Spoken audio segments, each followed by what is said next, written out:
bien. Vamos a ir comenzando con la charla de esta noche. ¿Me escuchan del otro lado? Háganme una señal para saber si me están escuchando. ¿Se me escucha del otro lado? Ah, no. Estoy con el micro. Ahora sí. Buenas noches. Vamos a comenzar con la meditación de esta noche. ¿Me están escuchando del otro lado? ¿Se me escucha? Bien, perfecto.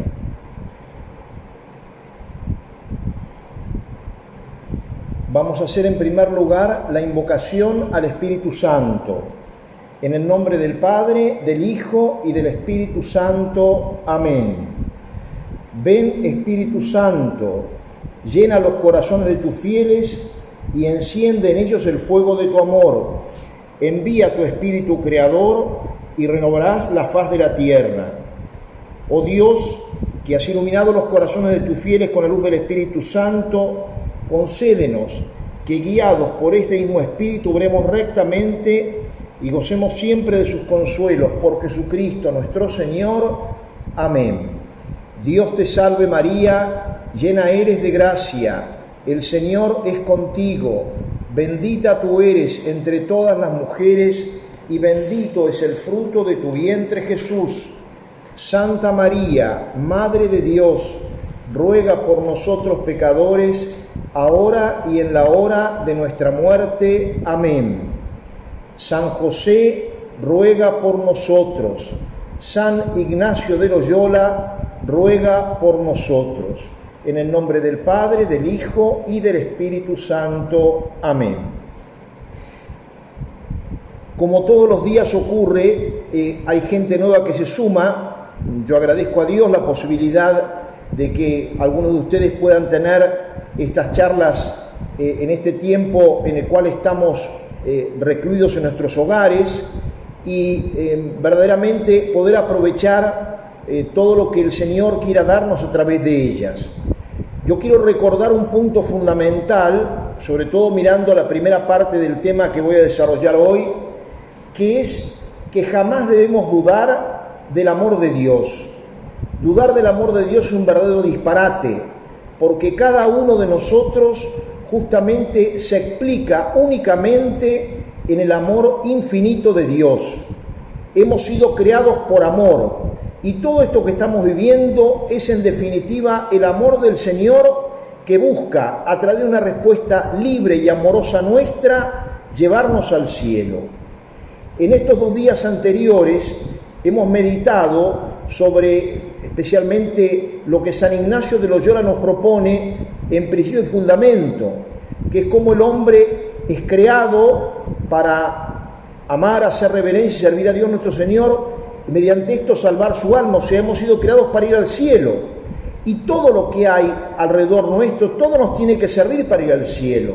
Ayer lo meditábamos a la luz de la parábola de los talentos, como todo lo hermoso y lo duro nos tiene que servir para llegar a Dios. No tenemos que dudar de eso. Pero fíjense ustedes, hoy en día estamos todos recluidos frente a un posible mal, o mejor dicho, frente a un mal natural que puede o no llegar a nuestra vida. Pero por una medida precautoria nos cuidamos. Y verdaderamente está bien que nos cuidemos. Sería una cosa tonta o irresponsable arriesgar tontamente la salud, pudiendo conservarla. Pero es curioso que con tanta diligencia cuidemos la salud de nuestro cuerpo y no la salud de nuestra alma. Hoy justamente, miren, pensando en predicar esto y en tomar esta circunstancia concreta en la cual vivimos, estamos, digamos, con este virus que está permanentemente en la televisión y en todos los medios y todo lo demás, y me mandaron un pequeño video de un joven que decía más o menos lo mismo que yo voy a plantearles esta noche. Cómo no tomamos de la misma manera las enfermedades físicas y las enfermedades del espíritu. Hay una única enfermedad del espíritu, que es el pecado. Y nosotros no terminamos de comprender la gravedad que tiene el pecado. Nosotros jugamos con el pecado. Muchas veces nos parece que el pecado, bueno, somos así, nos justificamos de esa manera. Decimos, bueno, ¿qué le voy a hacer? Es mi forma de ser. Yo tengo este defecto y bueno, sí, que me aguanten. Y verdaderamente eso es una verdadera barbaridad. Es como si uno dijese, una persona sabiendo que haciendo tal cosa se va a contagiar y la hace. Y uno dice, pero no seas tonto. ¿Cómo te vas a arriesgar así? ¿Cómo vas a poner en peligro tu vida natural irresponsablemente? Sin embargo, con el pecado coqueteamos. Cuando nosotros nos confesamos habitualmente en la Argentina, digo esto porque la gente de España también luego sigue estas charlas, pero en Argentina utilizamos un acto de contrición que utiliza palabras muy antiguas, ¿no? El pésame, que quiere decir me pesa, es un peso que tengo el haber ofendido a Dios. Pero en el pésame decimos que prometo evitar firmemente todas las ocasiones próximas de pecado. ¿Qué es una ocasión próxima de pecado? Es lo que me puede llevar a hacerme el daño más grande y de alguna manera a ofender a Dios gravísimamente.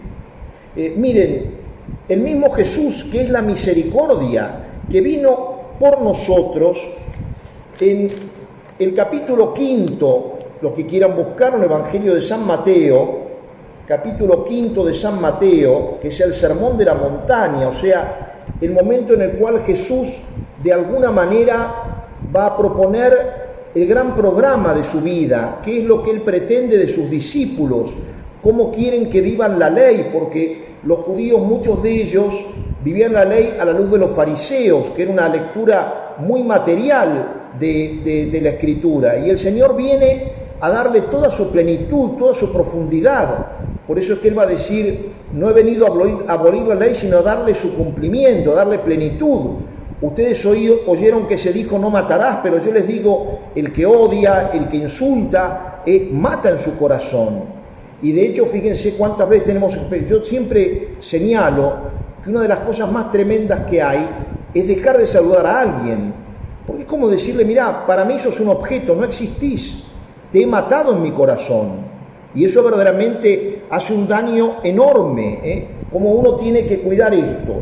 En el versículo, fíjense, como digo, versículo 29, el Señor, después de hablar de la gravedad del pecado del adulterio, un pecado que hoy en día es mirado con tanta, digamos, naturalidad por la sociedad moderna, dice lo siguiente: si tu ojo derecho es para ti una ocasión de pecado, arráncalo y arrójalo lejos de ti.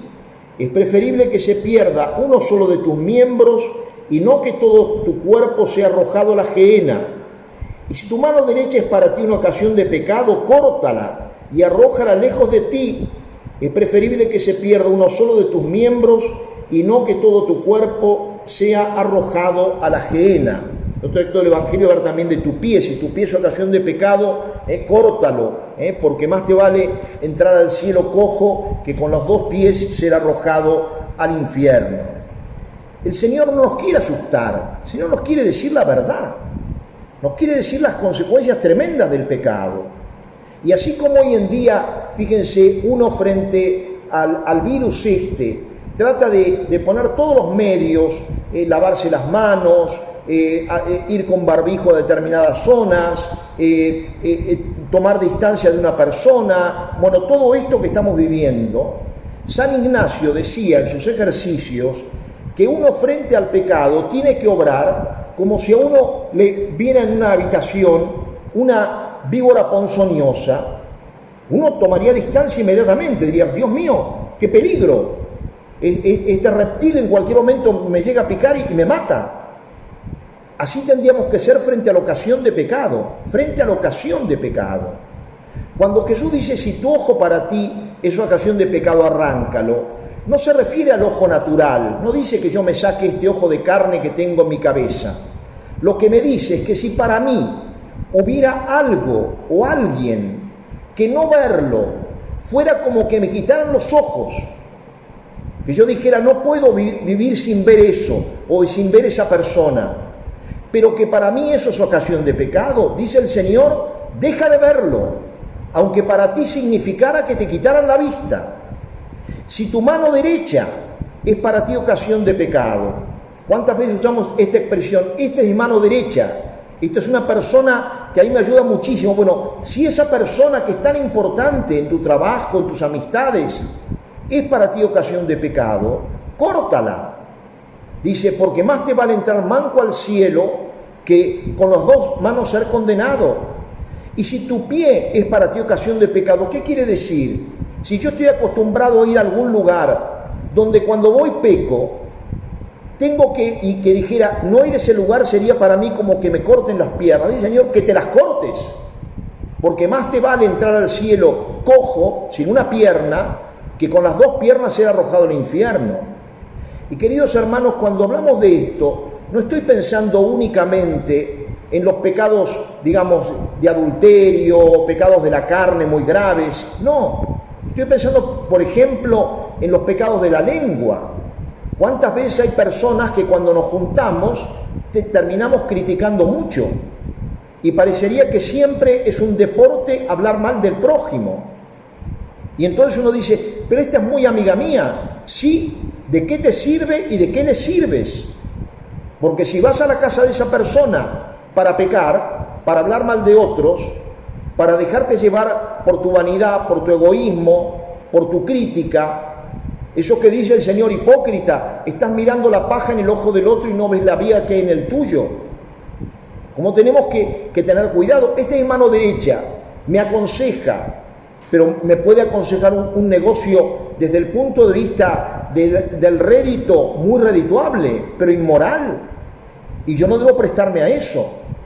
Ustedes saben que en la iglesia consideramos dos tipos de pecados: pecado venial y pecado mortal. Pero tenemos que tener cuidado. Ambos son malísimos. Ciertamente mucho más grave es el mortal. Pero voy a poner un ejemplo con el cual me guío muchas veces para la gente sencilla. Yo en muchas ocasiones le digo a una persona, a ver, ¿qué te gusta más? ¿Que te corte un dedo o que te corte la cabeza? La respuesta sería ninguna de las dos cosas. Ahora me doy cuenta que es menos grave que me corten un dedo, porque sigo vivo. Si me cortan la cabeza, me matan. Muy bien, pero ¿es agradable que te corten un dedo? No. A Dios no le agrada el pecado venial. Venia es una palabra que viene del latín que quiere decir herida. Uno hiere el alma con el pecado venial y la dispone para el pecado mortal, la dispone para la falta grave. Por eso, ¿cuánto tenemos que tener cuidado? Miren, San Ignacio tiene en sus ejercicios dos meditaciones para el pecado, y la primera de ellas considera tres pecados posibles: el pecado de los ángeles, el pecado de Adán y Eva, y el pecado supuesto, esto no lo sabe, pero dice, una persona que estuviera en el infierno por haber caído una sola vez en pecado mortal y no se arrepintió nunca, y se condenó por ese único pecado mortal. Pero pensemos, estamos hablando de un Dios de infinito amor, de infinito amor. Dios no tiene amor, Dios es amor. Si ese Dios que es amor permite cosas tan graves como que alguien quede fuera de Él, que quedar fuera de Él es el infierno, porque fuera de Dios no hay bien posible. Bueno, qué tremendo tiene que ser el pecado. Por eso lo de Jesús es como cuando uno, por amor a una persona que supongamos que está enferma y que no se cuida, si yo soy médico y veo que un paciente mío que puede estar bien, pero no toma la medicación que yo le digo, ni hace la dieta que yo le digo, ¿qué le digo yo? Le digo, mira, estás jugando con tu vida. No vengas aquí a pedirme consejo si no vas a hacer lo que yo te digo. ¿Qué sentido tiene que yo te medique si no estás dispuesto a poner en práctica lo que yo te estoy señalando que es para tu bien? ¿Quién nos conoce mejor sino Dios?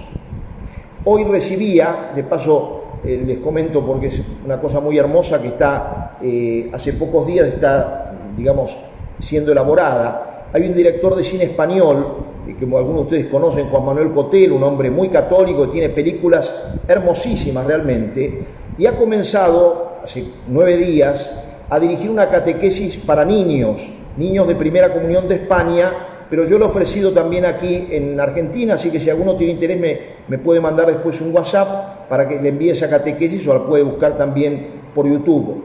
Pero ¿a qué me refiero? Hoy justamente tocaba el tema de los mandamientos y él, de un modo muy sencillo, explicaba cómo Dios, así como el fabricante de un producto es el que dice cómo utilizarlo y el que nos enseña de qué manera podemos sacar el provecho de esa máquina o de ese juego o lo que fuera, porque el que lo hizo sabe lo que le corresponde.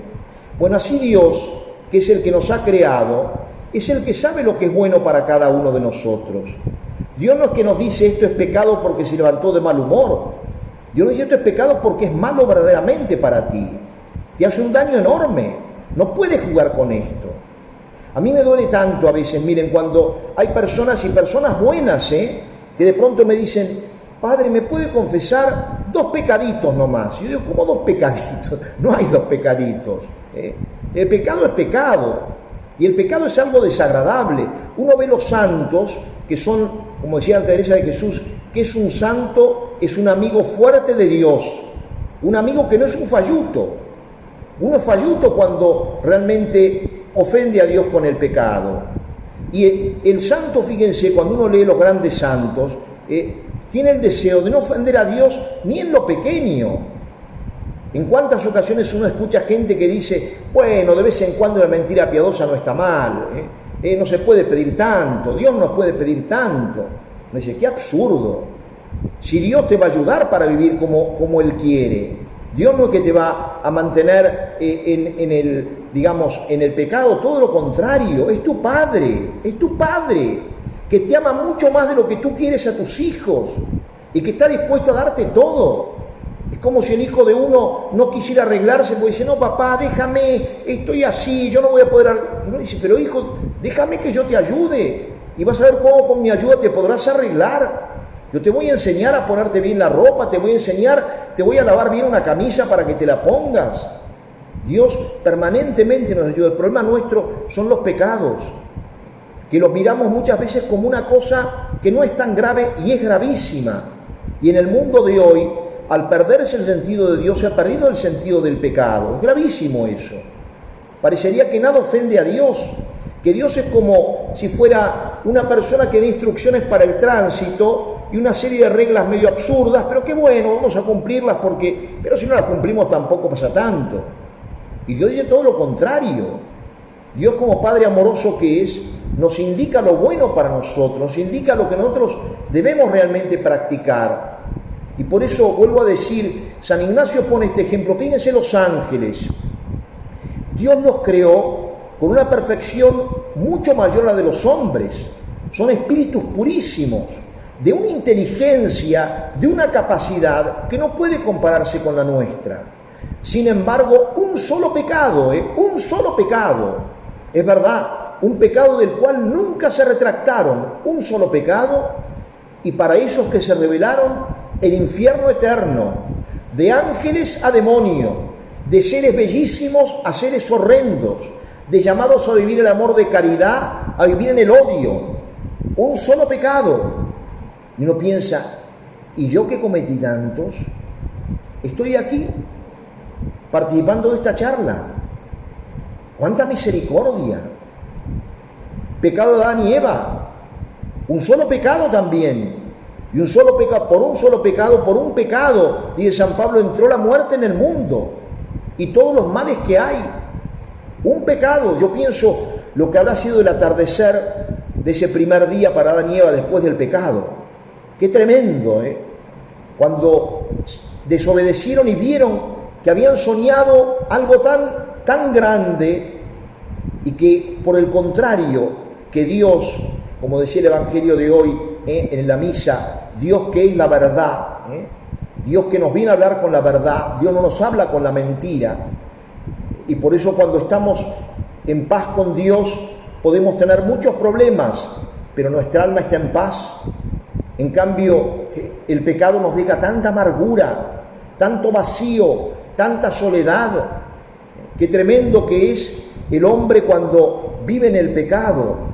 Y hoy en día incluso nosotros a veces consideramos el pecado de otros y no nos parece de pronto tan grave. Yo pienso, por ejemplo, aquí en Santiago del Estero, como en tantos lugares de la Argentina y del mundo, hay mucha devoción por Santa Rita, esta mujer que le matan el esposo y sus hijos quieren vengarse.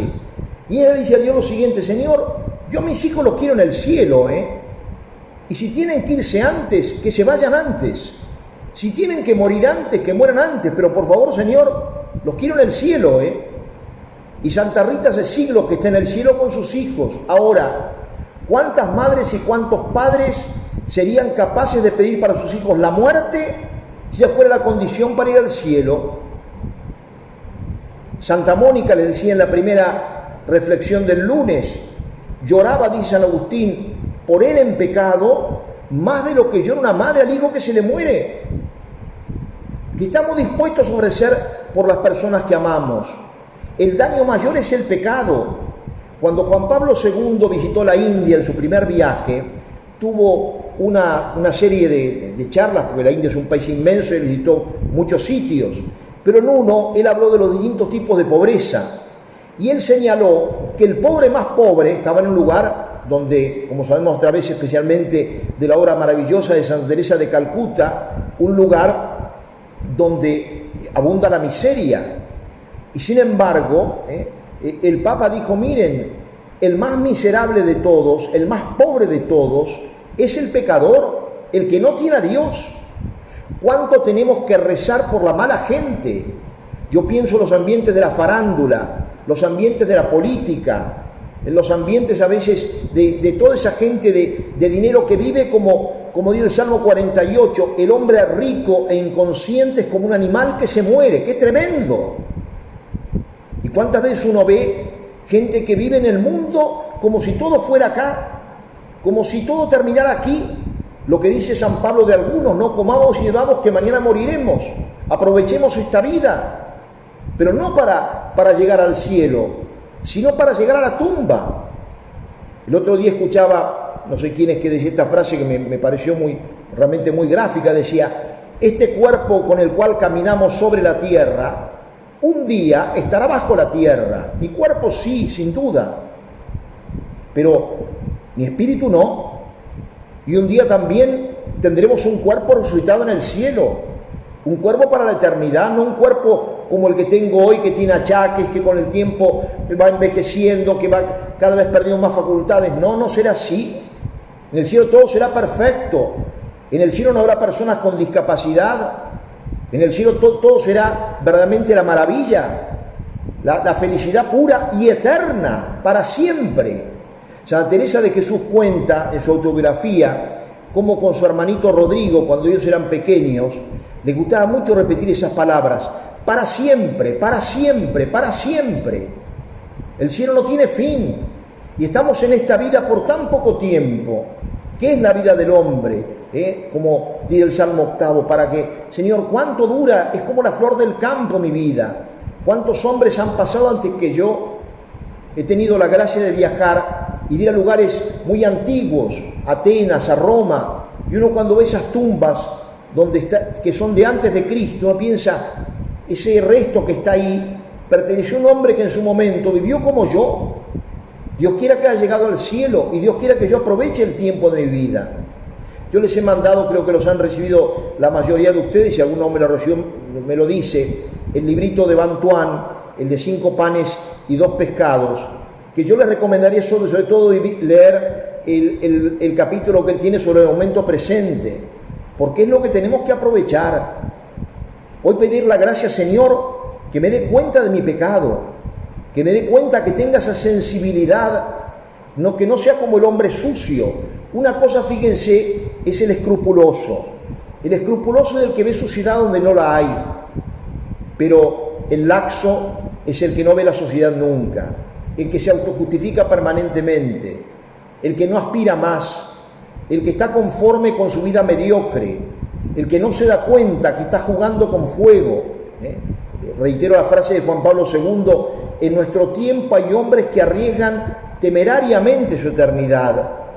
Las visiones, hablo de visiones aprobadas por la Iglesia, de Fátima, de Akita, en Japón, hablan del gran peligro del pecado del hombre y cómo muchas de las cosas que los hombres hacemos tienen consecuencias tremendas para nosotros. Miren, hoy en día, no es el tema que voy a tratar acá, pero mucha gente se revela cuando dicen, bueno, las consecuencias del pecado. Miren, la Virgen en Fátima, está en uno de los secretos que se reveló primero, le dijo a los pastorcitos, si el mundo cambia, la cosa será distinta, pero si no cambia, vendrá una guerra peor. Estaba hablando la Virgen en 1917 cuando estaba terminando la Primera Guerra Mundial.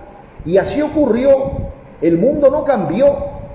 Y en la actualidad, aunque no estamos en una guerra desde el punto de vista, acá en otros sitios sí que la hay, ¿no es cierto? Pero acá no tenemos. Sin embargo, vemos los destrozos de una guerra, pero mucho más grave que la guerra puramente natural, porque una guerra natural puede matar una vida natural, puede destrozar una nación, puede destrozar una ciudad, pero hoy en día se ha destrozado la familia.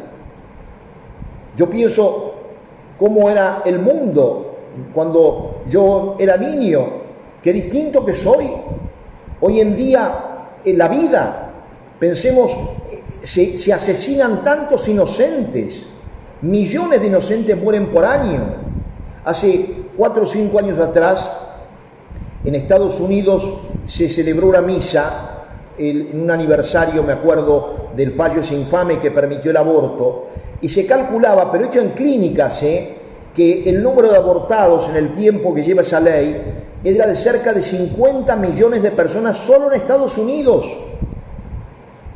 Pensemos hoy en día en Holanda. Yo cuando veo que viene acá Máxima Zorrigueta con su marido, y uno dice, pensar que Holanda es uno de los países más corruptos del mundo, donde la eutanasia funciona ya hace años y donde la mayoría de los que padecen la eutanasia no quieren morir, pero como no son útiles se los mata.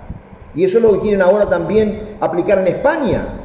Estamos ahora preocupados por el virus porque sobre todo afecta a los ancianos, y en muchos lugares el virus es la ley de la nación, que los mata y los mata naturalmente, incluso disfrazada de caridad. Te voy a hacer morir dulcemente, que eso quiere decir eutanasia, en griego la buena muerte. La buena muerte es que te mato, porque ya no me servís, porque no sos útil, como un perro viejo que ya no puede. Uno dice, viene el veterinario y dice, mira, no le hagas sufrir a este animal, pon inyección. Del mismo modo tratan a las personas. ¿Cuánto tenemos que tener esa sensibilidad frente al pecado? Nos tiene que doler el pecado. Nosotros no podemos ser insensibles, y el pecado en nosotros nos tiene que dar mucho asco. Pensar que yo tengo este pecado, cuánto tengo que luchar contra mis pecados, porque es verdad que nosotros, fíjense, no tenemos indiferencia, tenemos inclinación, nos cuesta ser buenos. San Agustín dice, ¿por qué fue tan grave el pecado original? ¿Saben cuál es la respuesta que da? Dice, porque a Adán y Eva les era más fácil no pecar que pecar, a diferencia nuestra. Ellos no tenían inclinación al pecado y sin embargo se dejaron llevar por su orgullo, por su deseo, su soberbia. El demonio los tentó y cayeron en la tentación. Como en el fondo de cada pecado hay una dosis de soberbia, porque es decirle a Dios, tú me dices que esto es malo, no me importa, yo lo voy a hacer igual. No lo decimos así explícitamente, pero con nuestra conducta sí. No nos damos cuenta que estamos arriesgando nuestra vida. Recuerdo, hace pocos años estaba en España, en la zona de Andalucía. Me llevaron un día a esa zona tan bella que hay en España, la zona del mar, y visitamos las ruinas de un castillo, de estos lugares que se pueden recorrer, que hoy están en muy buenas condiciones. Y había un balcón que estaba derruido, pero que habían hecho en acrílico el balcón. O sea, uno podía salir al balcón pisando el acrílico. No había ningún riesgo en principio. Pero cuando uno pisaba el acrílico y miraba para abajo y veía el precipicio, y decía, Dios mío, si en este momento llega a haber un pequeño temblor o lo que fuera, yo me mato, mejor salgo del acrílico. Y uno dice, ¿cuántas veces he caminado sobre el cristal de mi vida? Y quizá he caminado sobre el infierno. Y el Señor no me ha dicho, te corto la vida, rompes el cristal hoy. No, Por eso pidámosle al Señor, Señor, dame horror al pecado y dame la gracia de enseñarlo a mi familia, a mis hijos, que me duelan los pecados de los que me rodean, que me duelan, no en el sentido de que esté todo el tiempo como un cargoso, sino al contrario, hacerme cargo yo y decir, si es un hijo pequeño, lógicamente que hay que orientarlo como corresponde, para eso uno es padre o abuelo, pero si es una persona adulta, ofrecer un sacrificio por él, pedir realmente la gracia, como hizo Santa Rita, como hizo la Beata Laura Vicuña, ¿cuánto tenemos que pedir? Y en la segunda parte de esta charla, yo quería hablar también de un tema que está muy vinculado al pecado, pero que es la otra cara de la moneda, que es la misericordia infinita de Dios. Cada uno de nosotros es amado por Dios y Dios no tiene asco de nosotros. A Dios le duelen nuestros pecados, sí, pero no tiene asco en venir a meterse, como dice San Pablo tan fuertemente de Jesús. Al que no conoció el pecado, Dios lo identificó con el pecado.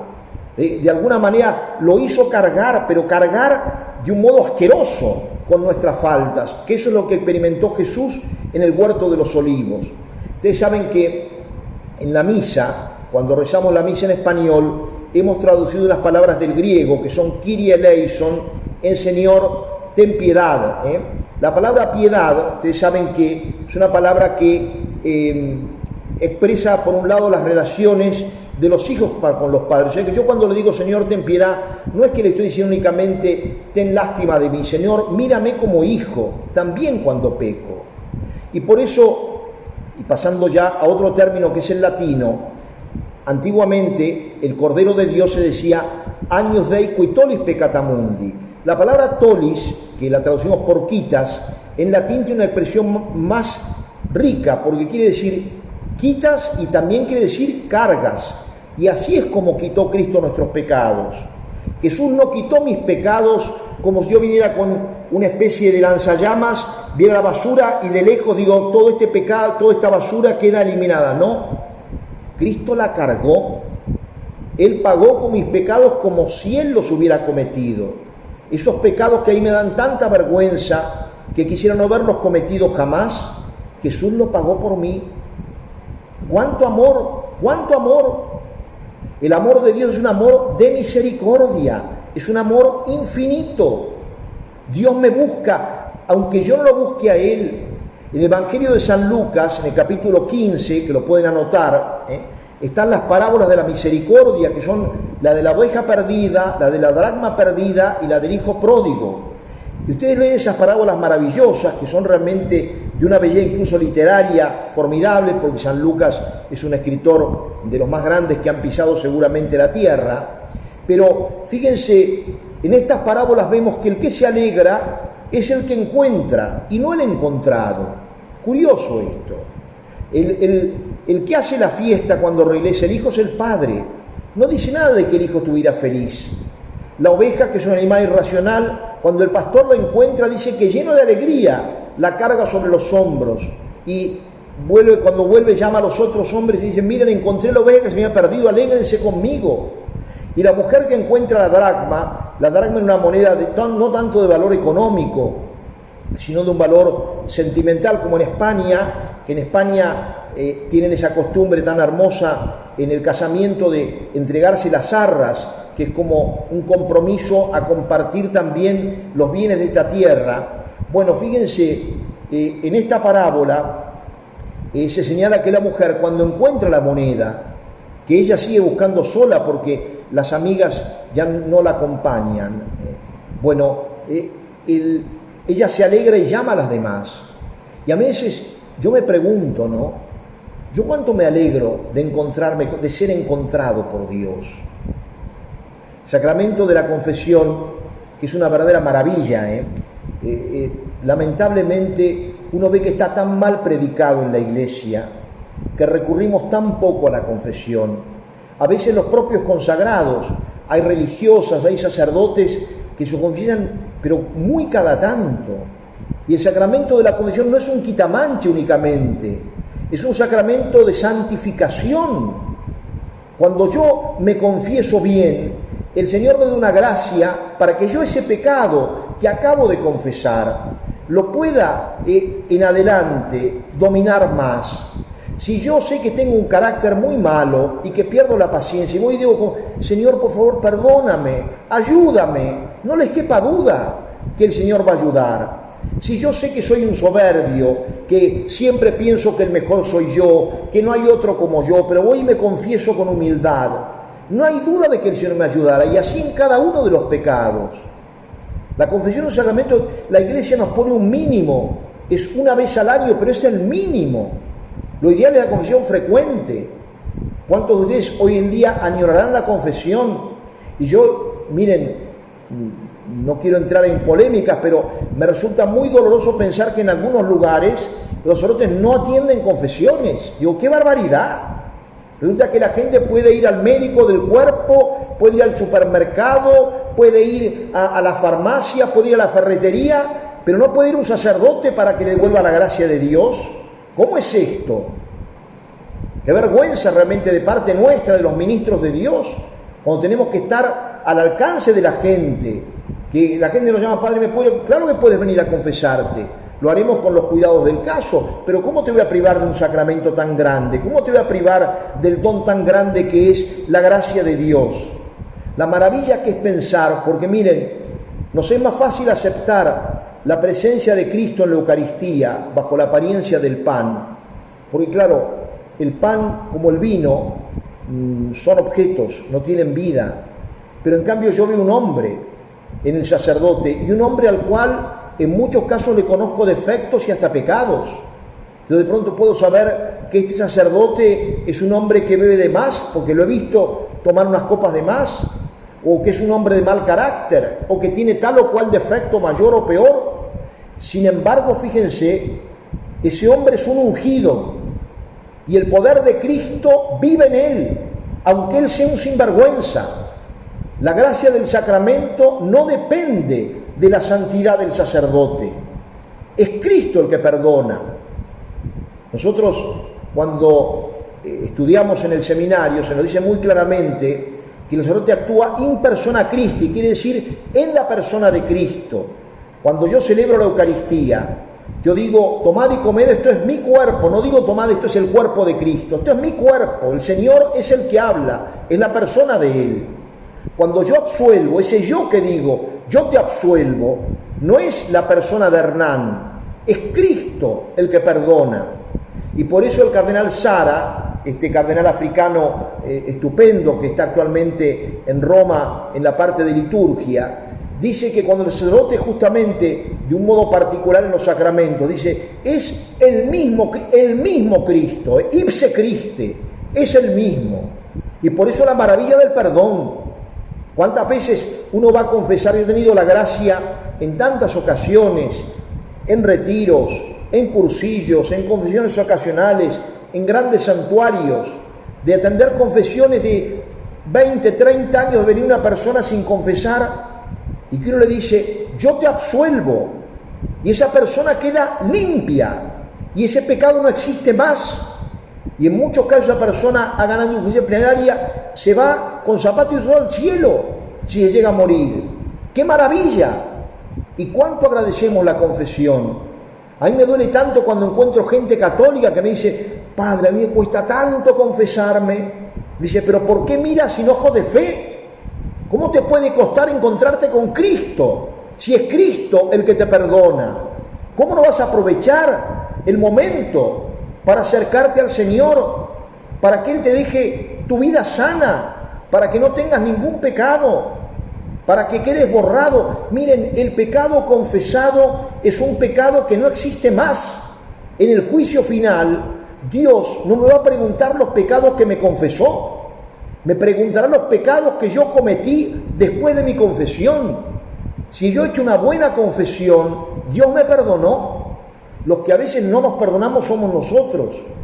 Yo a veces tengo una triste experiencia, y es lamentable porque hay un refrán o una frase que dice, Dios perdona siempre, el hombre a veces, la naturaleza nunca. Y muchas veces esto de la naturaleza tenemos que pedirle a Dios, Señor, dame la gracia de poder vencerlo. Por ejemplo, el pecado del aborto.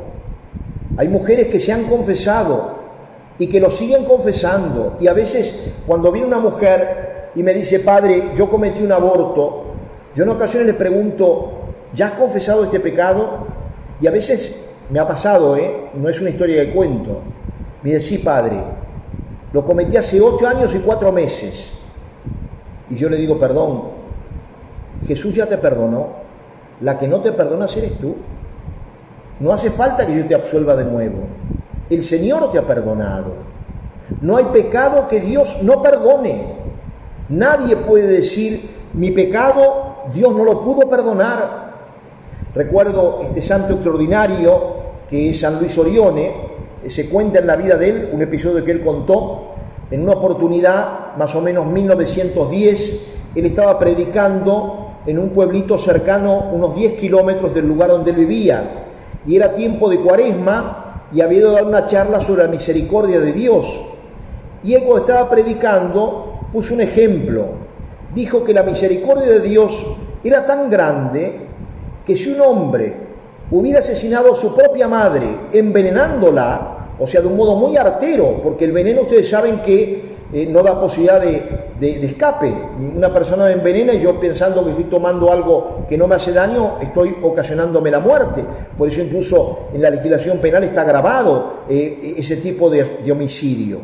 Pero decía San Luis Orione, si un hombre envenenara a su propia madre, si se arrepiente, Dios lo perdona.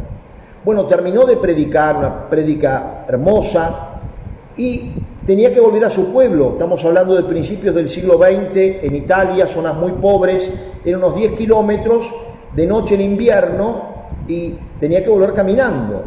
Cuando sale a la ruta, un día, esto cuenta, había mucha niebla, ve de pronto un hombre que estaba al costado del camino y que le inspiró temor. Hizo lo que solemos hacer cuando estamos atemorizados. Saludó, dijo, buenas noches. Y el otro dijo, no, buenas noches no. ¿Usted es el que hoy habló en la iglesia? Sí, le dijo, claro. ¿Y usted todo lo que dijo piensa que es así? Bueno, por eso lo he dicho. Dice, pero usted puso un ejemplo extremo.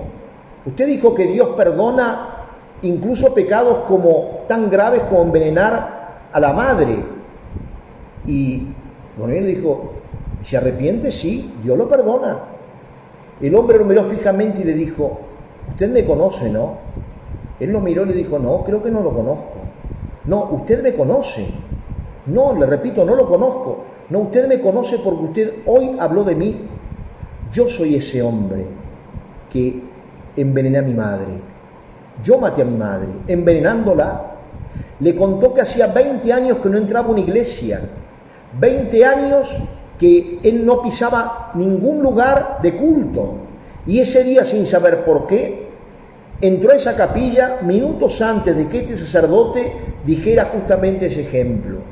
Y cuenta don Orione que al costado del camino lo confesó y llorábamos los dos.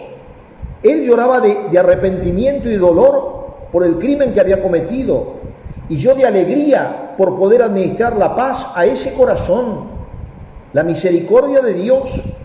No hay pecado que Dios no perdone. Yo quisiera que esto no solamente se meta en el corazón de ustedes, sino que ustedes lo metan en el corazón de mucha gente, porque hay gente que a veces no se acerca porque piensa que Dios no lo puede perdonar. Recuerdo en una ocasión una persona que llevaba muchos años sin confesar, después de confesarse, me dijo, padre, usted no sabe cómo me siento limpio, yo pensé que Dios nunca me podía perdonar esto. Y yo le dije que no lo conocías bien, porque Dios es la misericordia. Y por eso en nuestro tiempo, donde hemos tenido esta gracia tan grande de la presencia de Santa Faustina Kowalska, ¿no es cierto? Esta mujer religiosa polaca a la cual el Señor se le quiso manifestar bajo la divina misericordia. Y que ustedes saben que Santa Faustina, durante un tiempo en Polonia, sus apariciones, sus revelaciones estaban prohibidas, y el que creyó en ella y el que sacó a luz todo esto fue Juan Pablo II, primero cuando era obispo de Cracovia y luego cuando fue papa, y por eso él dio tanto impulso a la divina misericordia, más necesaria que nunca, porque en nuestro tiempo se peca mucho, pero dice la Escritura donde abundó el pecado, sobreabundó la gracia. Nunca la tiniebla tiene más fuerza que la luz. La luz es la que vence. Y por eso nosotros en nuestro tiempo, cuando vemos alrededor tanto pecado, no tenemos que desalentarnos. Tenemos al contrario que luchar, pero luchar con alegría por la luz. Luchar por el Señor, en primer lugar nosotros mismos. En primer lugar pedirle, Señor, que en mí brille tu luz, que yo pueda ser esa luz que un día se encendió mi bautismo, cuando con un cirio en la mano, tomando luz del cirio para afuera, se pidió que ese niño, que en ese entonces era yo, un día reflejara a Cristo, que yo te pueda reflejar con una vida, pero con una vida santa, con una vida como tú quieres. Ayúdame, Señor. Esa misericordia, yo pienso, los grandes pecadores del Evangelio, María Magdalena, después de la Virgen María, una de las santas más grandes de la Iglesia, y después de llevar una vida pecadora, San Marcos dice que de ella Cristo expulsó 7 demonios, como diciendo, tenía todos los vicios, y llega a ser la primera después de la Virgen María a quien se aparece Cristo resucitado. Antes que a San Pedro se apareció a María Magdalena. María Magdalena es, si Juan Evangelista es el amor encarnado en la persona de un hombre, María Magdalena es el amor encarnado en la persona de una mujer. Y por eso dice que al pie de la cruz, quitando a la Virgen María, que está por encima ciertamente de toda criatura, dice, estaba el amor penitente y el amor inocente. El amor inocente en la persona de Juan y el amor penitente en la persona de María Magdalena. Pero piensa si María Magdalena no hubiera confiado en la misericordia de Dios, ¿qué hubiera sido de ella? Hubiera vivido una amargada, vivió llena de luz, llena de alegría, porque se supo perdonada, porque supo que el Señor la había perdonado, que el Señor la había sanado. Lo mismo ocurrió con Zaqueo, lo mismo ocurrió con Mateo. Dios nos llama, pero nos llama para darnos su amor, para enseñarnos que es posible vivir como Él nos propone. El Evangelio no es una utopía. Aquellos que piensan que al Evangelio hay que aguarlo, que hay que rebajarlo, están diciendo una tontería muy grande. El Señor si lo propone, y lo propone con tanta exigencia, dice, sed perfectos como es perfecto vuestro Padre Celestial, sed misericordiosos como es misericordioso vuestro Padre del cielo. Lo propone porque es posible tender a eso. Y el testimonio lo tenemos en tantísima gente, no solamente los santos canonizados que hoy están en el cielo, sino multitud de almas santas, muchas de las cuales hemos conocido todos. ¿Cuántas veces uno puede decir, mi abuelo, mi abuela, mi padre, mi madre, esta persona, este vecino, han sido almas tan llenas de Dios, este sacerdote, esta religiosa? Cómo tenemos que darnos cuenta que es posible vivir el Evangelio como el Señor lo propone, que no es una utopía, sino que verdaderamente es algo que podemos llevar en plenitud. Por eso pidamos esta noche esa gracia. Yo les recomendaría buscar algunas de las citas del Evangelio, por ejemplo, sobre la misericordia, la carta a los Efesios, capítulo 2, versículo 4, donde el Señor dice que, San Pablo dice que Dios es rico en misericordia, que es una de las expresiones tan hermosas que tomó Juan Pablo II para su segunda carta encíclica, Dives in Misericordia. Leer el capítulo 15 de San Lucas, de la oveja perdida, de la dracma perdida, del hijo pródigo, y pensar en cuántas ocasiones yo he sido esa oveja díscola, yo he sido esa moneda extraviada, yo he sido esa oveja, ese hijo perdido, y el Señor con tanto amor me recibe, hace la fiesta para mí. Por eso también, cuánto tenemos que cuidar en la iglesia nuestras críticas, cuando una persona que está alejada de Dios y de pronto la vemos, hacen tanto daño esas bromas estúpidas de decirle, mirá, qué bien que venís, sino, qué alegría que estás acá, qué bueno que has venido, qué bien que te encontrás aquí. Incluso para la gente que a veces tiene situaciones irregulares, que sabemos no debe participar de la Eucaristía, pero en cambio sí pueden participar de la misa. Yo las aliento tanto a que recen el rosario, a que hagan adoración eucarística, a que participen de la Santa Misa. No es que son almas no amadas por Dios, son muy amadas por Dios, pero están viviendo en un momento difícil de su vida, no tienen fuerza en este momento para decir, bueno, Señor, cuanto más se acerquen a ti, Dios, de un modo misterioso, Pero cuanto más uno se mantiene cerca de Dios, más posibilidades tiene. Es muy triste que una persona diga, bueno, yo si me tengo que condenar, me condeno. Eso es terrible, eso es terrible. La misericordia de Dios es infinita. Por eso quería ir terminando leyéndoles una oración que voy a ver si mañana les mando, que escribió Santa Faustina Kowalska, que me parece tan oportuna y es tan hermosa, diría, hasta para rezarla diariamente. Dice, está en el punto 163 del diario de Santa Faustina, que es un libro voluminoso, pero es un libro tan hermoso y tan fácil de leer que se lo recomiendo a los que puedan. Dice así: ¿cuántas veces respira mi pecho? ¿Cuántas veces late mi corazón? ¿Cuántas veces pulsa la sangre en mi cuerpo? Esa cantidad por 1000 es el número de veces que deseo glorificar tu misericordia, oh Santísima Trinidad. Miren qué hermoso el deseo que ella tenía, ¿no? Como diciendo, yo desearía que así, tantas veces como respiro, que glorifique a Dios con mi vida. Y dice, deseo transformarme toda en tu misericordia y ser un vivo reflejo de ti, Señor. Que este más grande atributo de Dios, es decir, su insondable misericordia, pase a través de mi corazón al prójimo. O sea, que yo sea como un canal del amor misericordioso de Dios. Y comienza diciendo así: ayúdame, Señor, a que mis ojos sean misericordiosos, para que yo jamás recele o juzgue según las apariencias, sino que busque lo bello en el alma de mi prójimo y acuda a ayudarla. Qué lección. ¿Cuántas veces miramos a alguien y ya lo juzgamos porque lo vimos así? La primera impresión. Qué hermoso pedir esto: ayúdame a que mis ojos sean misericordiosos y a que aprenda a buscar en esa persona lo bello en el alma de su prójimo. Dice luego: ayúdame a que mis oídos sean misericordiosos para que tome en cuenta las necesidades de mi prójimo y no sea indiferente a sus penas y gemidos. En cuántas ocasiones, y a veces por nuestros problemas, decimos, me tiene cansada esta persona con sus cosas. Señor, que mis oídos sean misericordiosos, que sepa escuchar al otro que me llama, que me pide, que me clama. A veces, como debemos, que sepa poner la oreja, que sepa escuchar. Ayúdame, Señor, a que mi lengua sea misericordiosa, para que jamás hable negativamente de mi prójimo, sino que tenga una palabra de consuelo y de perdón para todos. Qué hermoso realmente esto, ¿no? Que mi lengua sea misericordiosa.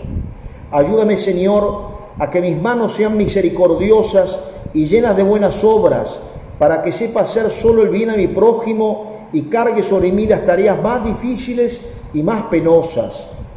Ayúdame a que mis pies sean misericordiosos, para que siempre me apresure a socorrer a mi prójimo, dominando mi propia fatiga y mi cansancio. Mi reposo verdadero está en el servicio al prójimo. Ayúdame, Señor, a que mi corazón sea misericordioso, para que yo sienta todos los sufrimientos de mi prójimo. A nadie le rehusaré mi corazón. Seré incluso sincera con aquellos de los cuales sé que abusarán de mi bondad. Y yo misma me encerraré en el misericordiosísimo corazón de Jesús. Soportaré mis propios sufrimientos en silencio. Que tu misericordia, Señor mío, repose dentro de mí. Tú mismo me mandas ejercitar los 3 grados de la misericordia. El primero, la obra de la misericordia de cualquier tipo que sea. El segundo, la palabra de misericordia. Si no puedo llevar a cabo una obra de misericordia, ayudaré con mis palabras. El tercero, la oración. Si no puedo mostrar misericordia por medio de obras y palabras, siempre puedo mostrarla por medio de la oración. Mi oración llega hasta donde físicamente no puedo llegar. Oh Jesús mío, transfórmame en ti, porque tú puedes hacer todo. Bueno, terminamos con esto. Yo mañana les enviaré, si Dios quiere, la grabación también de YouTube, porque no sé cómo han dado la transmisión. Aquí tenemos un internet muy malo, así que quizá alguno de ustedes ha escuchado con dificultad. Mañana espero poder mandarles cerca del mediodía la grabación. Pero traten de aprovechar este tiempo, como decía, para reflexionar primero en sus pecados y luego en la misericordia de Dios. Que la misericordia del Señor no me lleve a abusar de ella, sino al contrario, viendo un Dios tan bueno, tan amable, no querer ofenderlo nunca, resistirme a esa facilidad para pecar, no pensar nunca mis pecados no son nada, el virus más horrendo que podemos inocularnos. Este virus puede matar el cuerpo, pero no puede matar el alma. Dice el Señor en una de sus citas, está creo que en el capítulo, ya les digo, Mateo 10:28, donde dice el Señor: no teman al que les pueda matar solamente el cuerpo, sino teman al que, además del cuerpo, puede mandarlos al infierno, a la gehenna. Por eso no abusemos de la misericordia de Dios. Dios no quiere un infierno para nadie, nos creó para el cielo. Él va a decir justamente en la parábola tan hermosa de San Mateo del juicio final, que el infierno ha sido hecho para el demonio y sus ángeles, no para los hombres, no para nosotros.